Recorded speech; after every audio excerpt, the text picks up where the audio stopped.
It's a new era for Michigan basketball, and it begins today.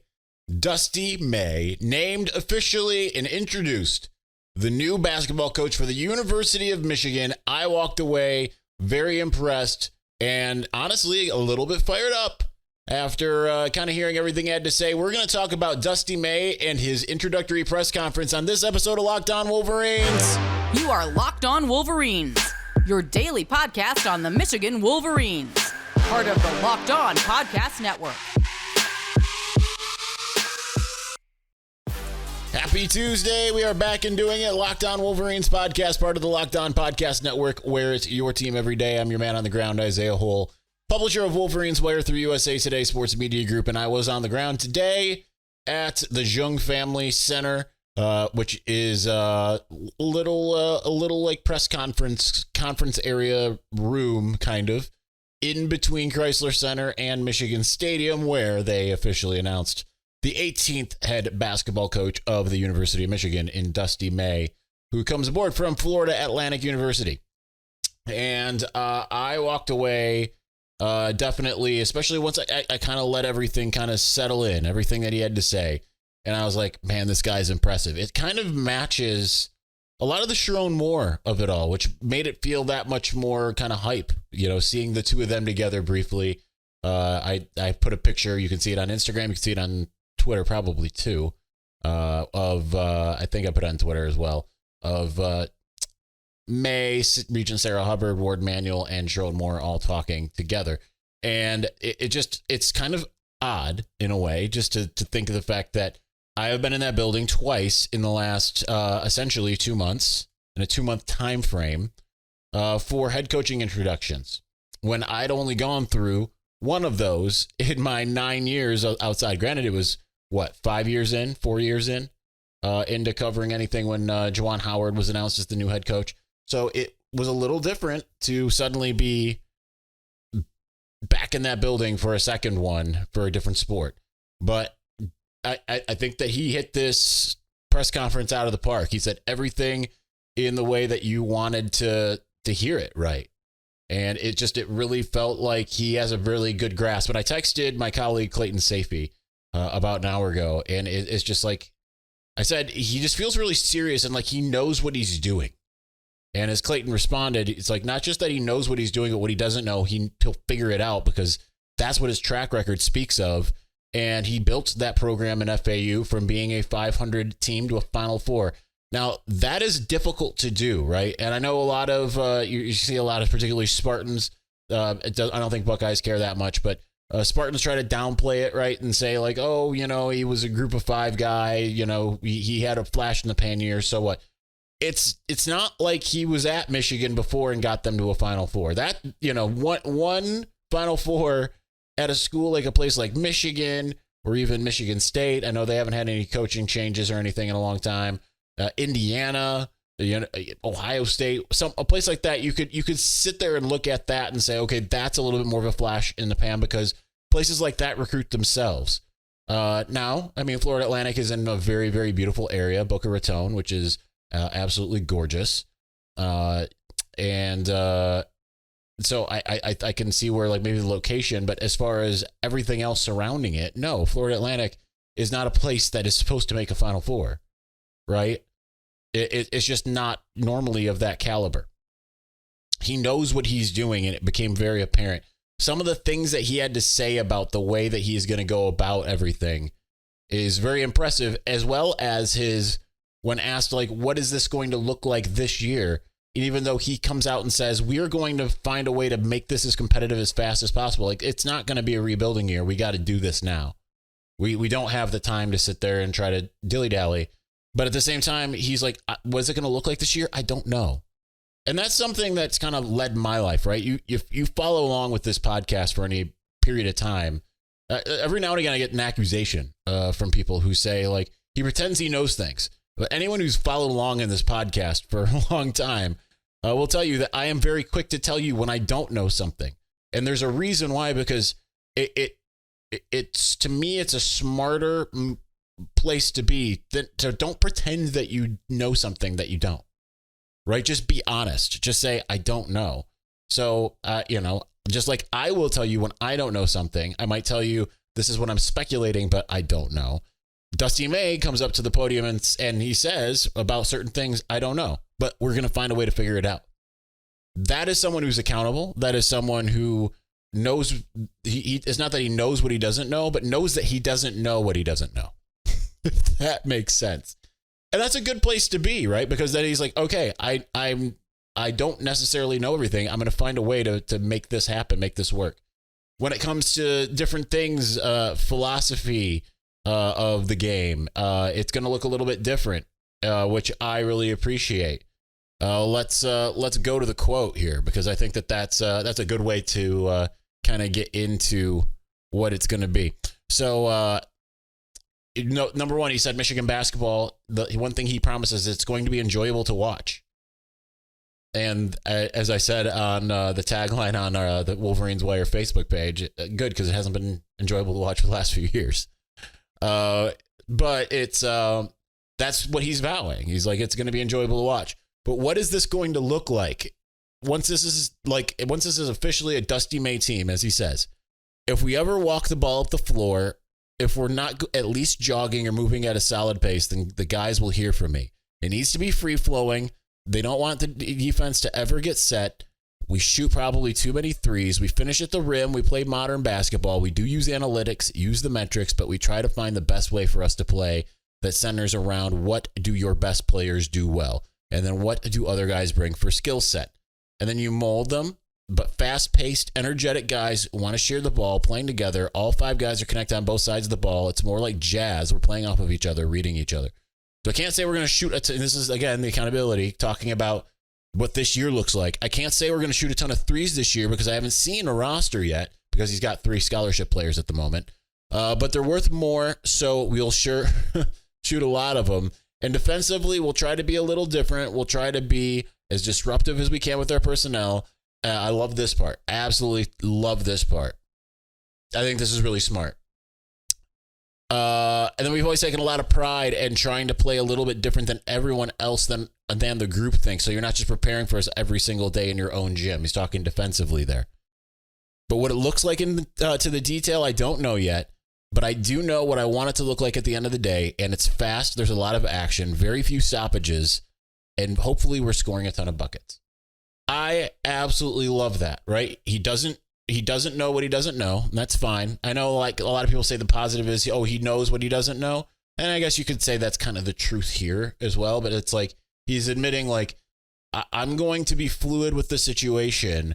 We're going to try to find a way to make this, my vision, come to reality, to fruition as soon as possible.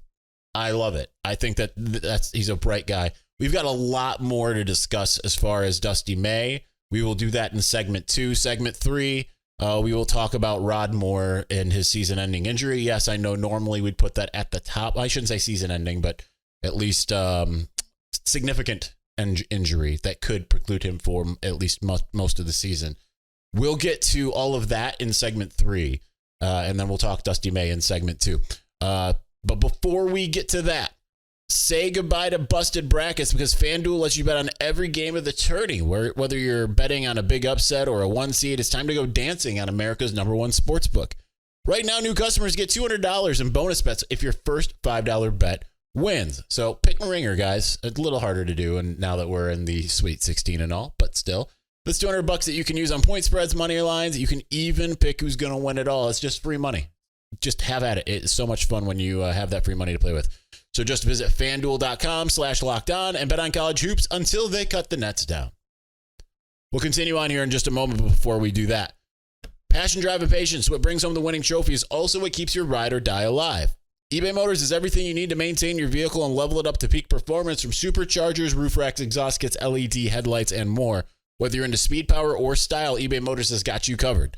With over 122 million parts for your #1 ride or die, you'll always find exactly what you're looking for. And with eBay Guaranteed Fit, your part is guaranteed to fit your ride every time or your money back. That's because with eBay Motors, you're burning rubber, not cash. With all the parts you need at the prices you want, it's easy to turn your car into the MVP and bring home that win. So keep your ride or die alive at ebaymotors.com. Eligible items only. Exclusions apply. eBay Guaranteed Fit, only available to U.S. customers.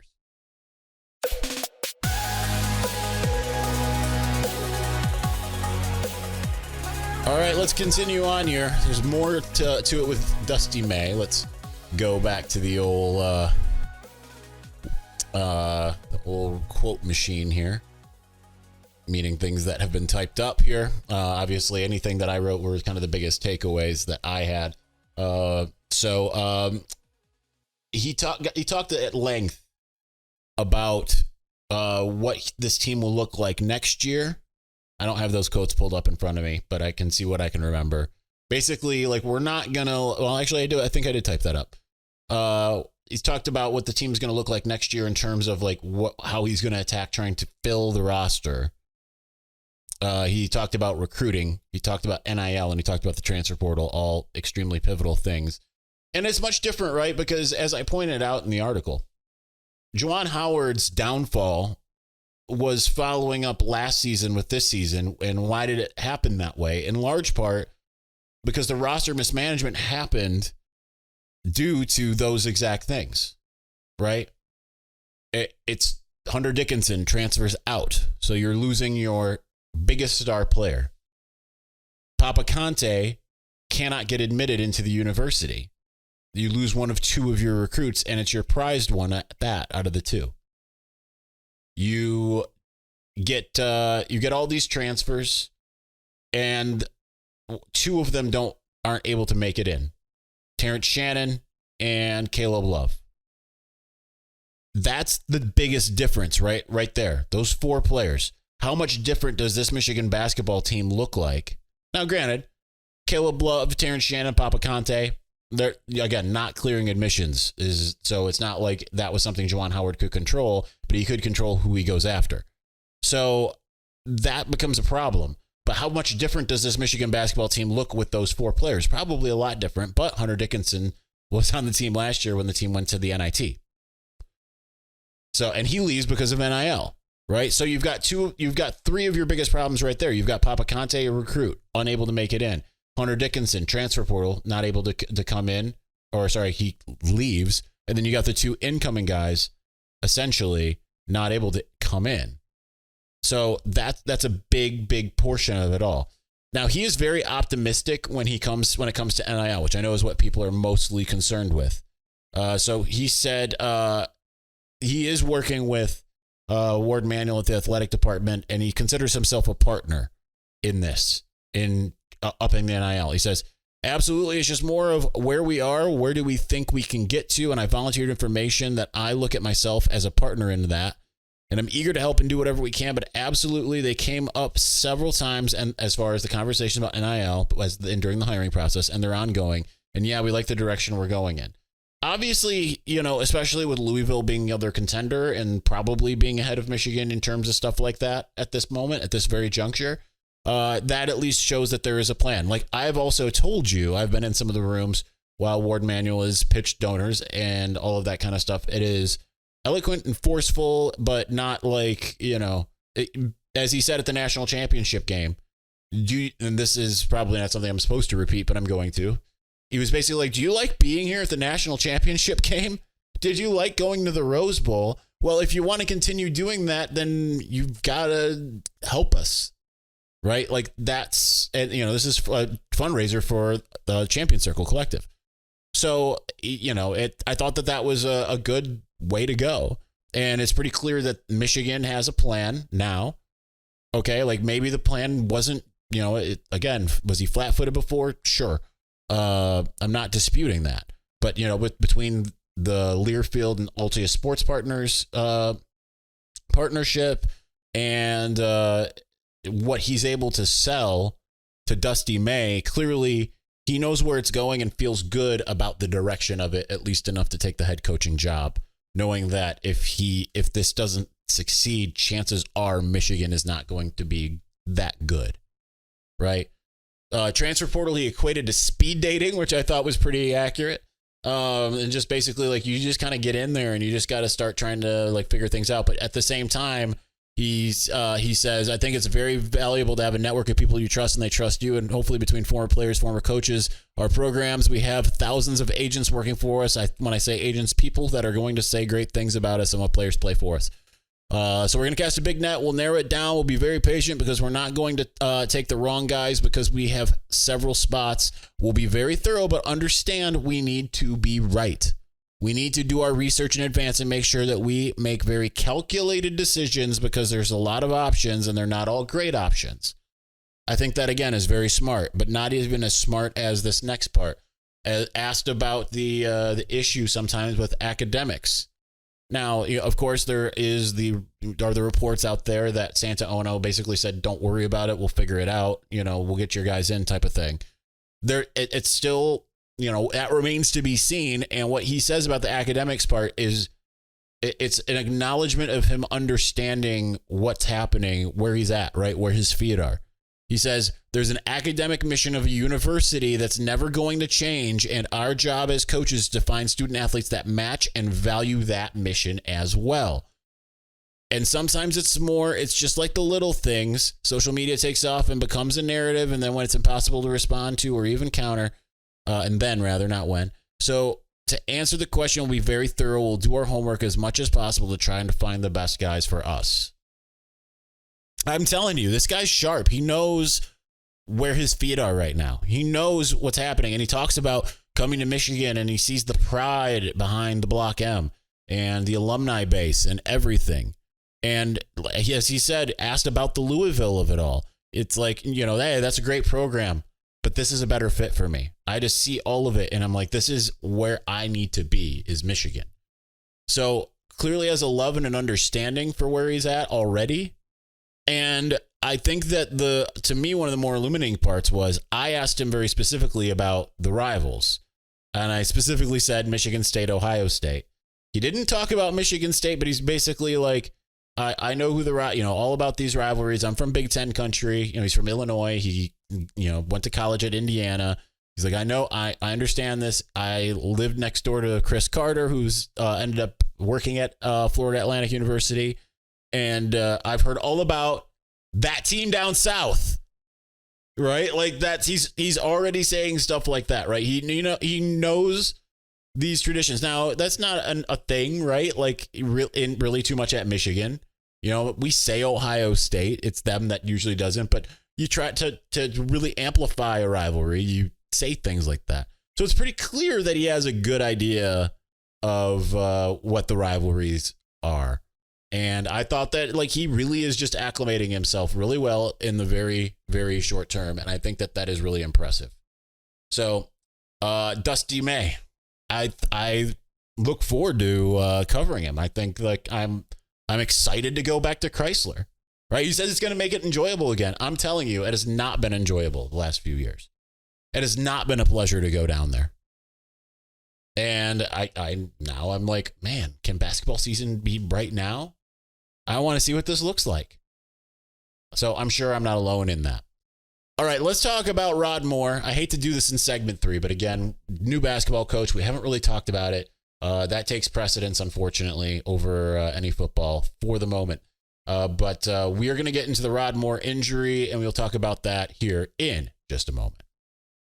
But before we do, this week's March Madness Bracket Highlight is brought to you by our friends at Nissan. Each week, we're picking one team that stands out, a team that's pushed it further than the rest.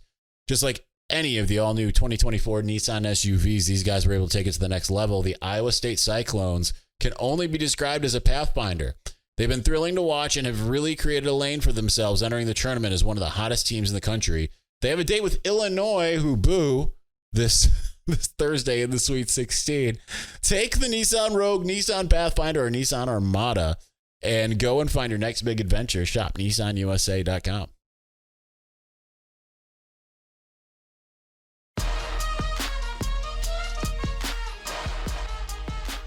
All right, so it was kind of percolating over social media. I kind of heard some whispers of it yesterday afternoon, but never got any confirmation. Again, this isn't the type of news that I really try to get into injury stuff, unless there's a lot of us out there who we don't make it our jobs to get to the bottom of injury news. That's kind of like a, hey, let someone else break that type of thing, and I've done it before, and there have been times where, it ends up being wrong, right? Like not, and like there have been times where the kid has told me himself, like, yeah, I'm good. I'm going to be back next week. And the team doctors are like, no, you're not. So it's just better to let other people kind of handle it, But then by bedtime, it became evident that Rod Moore had indeed torn his ACL in practice yesterday, which is absolutely horrid news.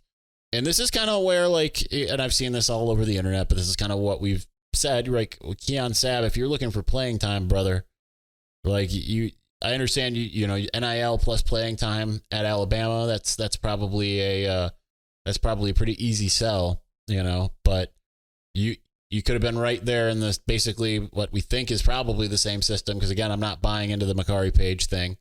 But you could have been right there, just jumped right in and been that star player and never relinquished.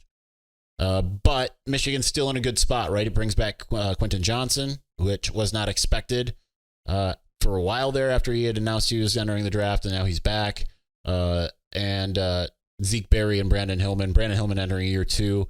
Zeke Berry, who looked really good in week 1 and then had injuries at week 2 forward. I think that they've got good bodies there. Is it as good as Rod Moore? No, it's unfortunate, but there's still some people there who can really, I think, do some good things. I think the thing that sucks the most is this isn't like a guy entering a promising sophomore year. This is someone who had come back for another year when he very well could have gone to the NFL draft and absolutely would have been drafted. So that sucks way more, right? It's like someone who's sacrificing. It's the same thing as Jake, tearing his ACL in the bowl game after coming back a year.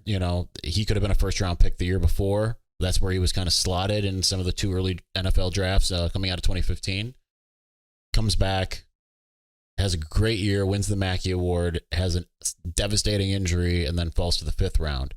So it sucks to see the kind of a similar thing just before the season with Rod Moore. Now, ACL injuries aren't the death knell they used to be. I wouldn't write him off for the entire season, right? Like he absolutely, I think, could be in play for the month of November and forward. But I guess the question is then, like, how much is he himself at that point? Because you have to remember, there's a mental component that comes with significant injuries. I personally never recovered. I'm not an athlete, but I was in extreme athletic shape. Like I remember, anecdotal evidence, going for hikes with friends at Runyon Canyon, and we're going up the railroad tie side, and it's steep and it's a lot, and they're huffing and puffing and breaking out in a sweat, and I'm just talking like it's normal because I was going to the gym and running for an hour a day and doing sprints and all kinds of stuff. After I broke my foot, I was never in the same cardiovascular shape, even when I was able to return to running, which I can't and don't run now, really. But that's me.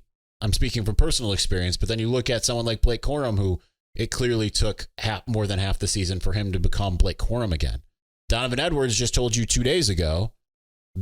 yesterday, after he had his surgical knee repair, it wasn't until month of November before he finally felt like himself again mentally. So I hurt with him because there is something that mentally happens, I think, when you have a severe injury and trying to recover from that, because especially like not to feed into the men's sick stereotype, but it's like I know that anytime that I get a cold, I'm like, is this it? And until the cold is over, I'm like, this is just life. This is how I am now. This is the beginning of the end. Certainly with an athlete who, especially one like Rod, he's had some health problems, obviously, at the beginning of last year. But when you go through that as an athlete, when that's your livelihood, your body's your livelihood, and it gets injured the way that his just did, there's more than just the physical component to overcome. So keep him in your prayers, because that's going to be difficult for him. Michigan, I think, will be in a okay place, right? The schedule's difficult, obviously, especially, weeks 2, week 4, facing off against likely pretty aggressive passing attacks.